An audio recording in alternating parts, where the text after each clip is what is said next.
الحمد لله الذي أبدع الأفلاك والأرضين والصلاة والسلام على من كان نبيا وآدم بين الماء والطين وعلى آله وأصحابه أجمعين. أما بعد فأعوذ بالله من الشيطان الرجيم. بسم الله الرحمن الرحيم. قل إن كنتم تحبون الله فاتبعوني يحببكم الله. صدق الله العظيم. حمد و ثنا کے بعد آج مجھ ناچیز طالب علم کو جس عظیم موضوع پر لب کشی کرنے کا موقع ملا اس کا عنوان سخن ہے محبت مصطفیٰ صلی اللہ علیہ وآلہ وسلم کے تقاضے۔ سامعین کرام، یہ ایک عظیم موضوع ہے جس پر کما حقوں بیان کرنا تو ناممکن ہے، کیونکہ محبت مصطفیٰ صلی اللہ علیہ وآلہ وسلم کے تقاضے لامتناہی ہیں، جن میں سے کچھ تقاضے یہ ہیں۔ نمبر 1، اتباع مصطفیٰ صلی اللہ علیہ وآلہ وسلم، یعنی نبی کریم علیہ السلام کی سنتوں پر عمل کرنا۔ نمبر 2، احترام مصطفیٰ صلی اللہ علیہ وآلہ وسلم۔ نمبر 3، دشمنان مصطفیٰ اور دشمنان اسلام سے سخت نفرت کرنا۔ اور نمبر 4، دشمنان مصطفیٰ صلی اللہ علیہ وآلہ وسلم سے دوستی اختیار نہ کرنا۔ اور محبت مصطفیٰ صلی اللہ علیہ وآلہ وسلم کا 5واں تقاضا یہ ہے کہ اٹھتے بیٹھتے نبی کریم علیہ السلام کا ذکر کرنا اور اس کی تشہیر کرنا۔ سامعین کرام، یہ تمام تر موضوع الگ الگ باب شمار ہوتے ہیں جن کو فی الوقت بیان کرنا تو ناممکن ہے، اسی وجہ سے چند ایک آپ کے سامنے گوش گزار کروں گا۔ خالق لم یزل سے دعا ہے کہ اللہ تبارک و تعالی مجھے حق اور سچ بیان کرنے کی توفیق عطا فرمائے۔ سامعین کرام، محبت مصطفیٰ صلی اللہ علیہ وآلہ وسلم کے تقاضوں میں سے ایک اہم تقاضا اتباع مصطفیٰ صلی اللہ علیہ وآلہ وسلم ہے، کیونکہ بغیر اطاعت کے محبت کا دعویٰ جھوٹا مانا جاتا ہے۔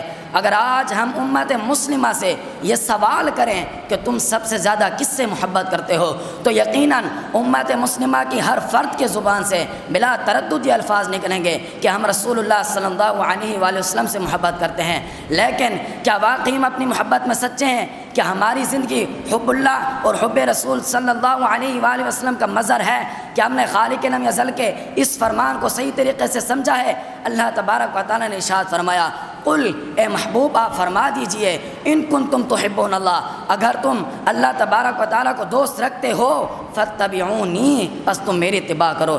چنانچہ دعوی مصطفیٰ صلی اللہ علیہ وآلہ وسلم اس وقت سچا ثابت ہوگا جب اتباع مصطفیٰ صلی اللہ علیہ وسلم اختیار کی جائے۔ حضرات محترم، حضرت قاضی ایاز مالکی علیہ الرحمہ فرماتے ہیں، المحبت اتباع رسول اللہ صلی اللہ علیہ وآلہ وسلم، یعنی محبت رسول دراصل اتباع مصطفیٰ صلی اللہ علیہ وآلہ وسلم کا نام ہے۔ حضرات محترم، حضرت ثوبان رضی اللہ تعالی عنہ حضور علیہ السلام سے بے پناہ محبت کرتے تھے۔ ایک مرتبہ بارگاہ رسالت صلی اللہ علیہ وآلہ وسلم میں حاضر ہوئے اور آپ کے چہرے کا رنگ بدلا ہوا تھا۔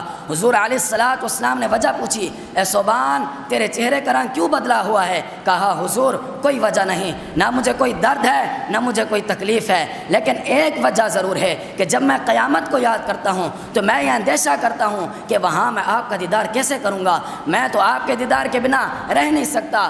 تو اس پر خالق لم یزل نے یہ آیت نازل فرمائی، وَمَن يُطِعِ اللَّهَ وَالرَّسُولَ، جو اللہ اور اس کے رسول کی اطاعت کرتا ہے، فَأُولَٰئِكَ مَعَ الَّذِينَ، پس وہ ان لوگوں کے ساتھ ہوگا، أَنْعَمَ اللَّهُ عَلَيْهِمْ، جن پر اللہ تبارک و تعالیٰ نے انعام فرمایا، مِنَ النَّبِيِّينَ، یعنی انبیاء، والصدیقین، اور سچے، والشہداء، اور شہداء، والصالحین، اور متقی پرہیزگار۔ حضرات محترم، حضرت ثوبان رضی اللہ تعالی عنہ کے اظہار محبت کے جواب میں خالق لم یزل نے اس آیت کو نازل فرما کر اس بات کو واضح فرما دیا کہ اگر تم محبت مصطفیٰ صلی اللہ علیہ وآلہ وسلم کا دعویٰ کرتے ہو تو پھر اتباع مصطفیٰ صلی اللہ علیہ وسلم اختیار کرو، حضور علیہ السلام کی پیروی کرو۔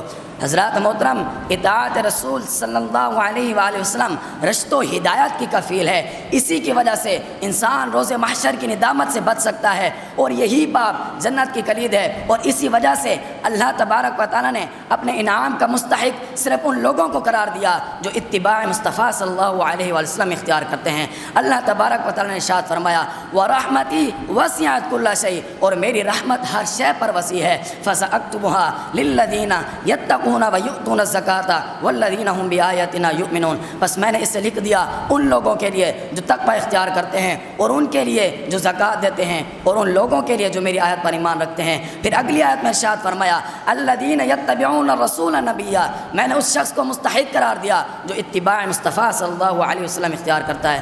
اسی طرح حضرت ابو ہریرہ رضی اللہ تعالی عنہ سے مروی ہے کہ حضور علیہ السلام نے ارشاد فرمایا کل امتی یدخلون الجنۃ الا من ابا، میری تمام امت جنت میں داخل ہوگی سوائے اس نے کہ جس نے جنت سے انکار کیا۔ صحابہ کرام رضوان اللہ تعالی علیہم اجمعین نے عرض کی یا رسول اللہ صلی اللہ علیہ وآلہ وسلم جنت سے کون انکار کرے گا؟ آپ نے فرمایا من اطاعنی دخل الجنۃ ومن عصانی فقد ابا، جس نے میری اطاعت کی وہ جنت میں داخل ہو جائے گا اور جس نے میری نافرمانی کی گویا کہ اس نے جنت سے انکار کیا۔ پھر دوسرے مقام پر نبی کریم علیہ السلام نے ارشاد فرمایا جس نے میری سنتوں سے محبت کی یعنی میری اتباع کی گویا کہ اس نے مجھ سے محبت کی اور جو مجھ سے محبت کرے گا وہ میرے ساتھ جنت میں داخل ہو جائے گا۔ حضرات محترم، قرآن کریم کی اس آیات مبارکہ اور احادیث مبارکہ سے یہ بات بلا تردد واضح ہوتی ہے کہ محبت مصطفیٰ صلی اللہ علیہ وسلم کا تقاضا یہ ہے کہ نبی کریم علیہ السلام کی اطاعت کی جائے، کیونکہ وہ محبت جو نبی کریم علیہ السلام کی اطاعت نہ سکھائے وہ محبت محض لغازی اور نفاقی تو ہو سکتی ہے، محبت مصطفیٰ صلی اللہ علیہ وسلم نہیں ہو سکتی۔ وہ محبت جو نبی کریم علیہ السلام کی غلامی کے آداب نہ سکھائے وہ محبت محض ریا اور دکھاوا تو ہو سکتی ہے، محبت مصطفیٰ صلی اللہ علیہ وآلہ وسلم نہیں ہو سکتی۔ آج لوگ محبت مصطفیٰ صلی اللہ علیہ وآلہ وسلم کا دم تو بھرتے ہیں لیکن صحابہ کرام کی گستاخیاں کرتے ہیں۔ آج لوگ محبت مصطفیٰ صلی اللہ علیہ وآلہ وسلم کا دم تو بھرتے ہیں لیکن انبیاء کرام علیہ السلام کی گستاخیاں کرتے ہیں۔ آج لوگ محبت مصطفیٰ صلی اللہ علیہ وآلہ وسلم کا دم تو بھرتے ہیں لیکن نماز کے قریب نہیں جاتے۔ آج لوگ محبت مصطفیٰ صلی اللہ علیہ وآلہ وسلم کا دم تو بھرتے ہیں لیکن شریعت محمدیہ پر عمل نہیں کرتے۔ الغرض محبت مصطفیٰ صلی اللہ علیہ وآلہ وسلم اس وقت سچی ثابت ہوگی جب آپ علیہ السلام کے ساتھ نسبت رکھنے والی ہر چیز کا احترام کیا جائے، جب آپ علیہ السلام کی سنتوں پر عمل کیا جائے۔ حضرات محترم، محبت مصطفیٰ صلی اللہ علیہ وسلم کے تقاضوں میں سے ایک اہم تقاضا احترام مصطفیٰ صلی اللہ علیہ وآلہ وسلم ہے۔ یہ تو ایسی بارگاہ ہے کہ جہاں حکم عدولی تو کیا اونچی آواز سے بولنا بھی اکارت ایمان کا باعث ہے۔ خالق لم یزل نے ارشاد فرمایا یا ایھا الذین آمنوا، اے ایمان والو لا ترفعوا اصواتکم، اپنی آوازوں کو بلند نہ کرو فوق صوت النبی، حضور علیہ السلام کی آواز سے اوپر، ولا تجہروا لہ بالقول، اور حضور علیہ السلام کے ہاں چلا کر بات نہ کرو کجہر بعضکم لبعض، جیسا کہ تم آپس میں چلا کر بات کرتے ہو، ان تحبط اعمالکم، یہ کہ کہیں تمہارے اعمال برباد نہ ہو جائیں، وانتم لا تشعرون، اور تمہیں خبر تک نہ ہو۔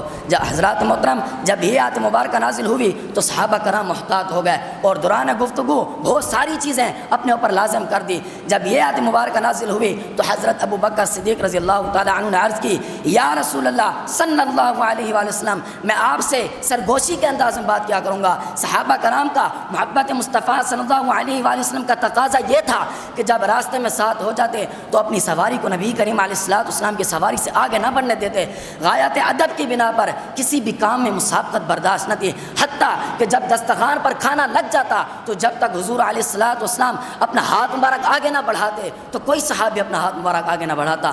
یہ تو تھا صحابہ کرام کا حضور علیہ السلام کی ظاہری حیات میں احترام مصطفیٰ صلی اللہ علیہ وسلم۔ اب نبی کریم علیہ السلام کی وفات کے بعد ہمارے لیے حضور علیہ السلام کی عزت و تکریم کا طریقہ یہ ہے کہ ہم نبی کریم علیہ السلام کی اطاعت کریں، آپ کی سنتوں پر عمل کریں اور آپ علیہ السلام کی زندگی کو اپنے لیے واقعی اسوہ حسنہ سمجھیں۔ جہاں پر احادیث سننے یا پڑھنے کا موقع ملے وہاں پر چلا کر بات نہ کریں، کیونکہ احادیث کی تعظیم دراصل حضور علیہ السلام کی تعظیم ہے۔ اللہ تبارک و تعالیٰ سے دعا ہے کہ اللہ تبارک و تعالیٰ ہمیں محبت مصطفیٰ صلی اللہ علیہ وآلہ وسلم کے تمام تر تقاضوں کو پورا کرنے کی توفیق عطا فرمائے، آمین۔ وما علینا الا البلاغ المبین۔